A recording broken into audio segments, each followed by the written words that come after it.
Start by placing the pitch brake trim at the top of the lean-to and connect it to the Pelmet girt with flathead screws. Then install insulation, as was previously described, from the installed trim to the Eave purlin. Before securing the pitch brake trim, install any supplied closure strips and then secure the pitch brake trim to the lean-to sheeting, installing a trim screw at each sheeting high rib.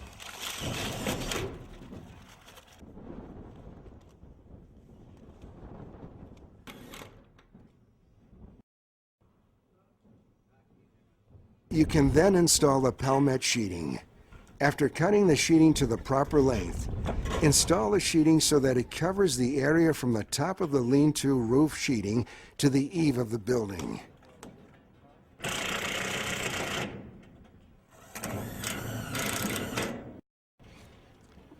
Lastly, install the eave trim to form a finished edge.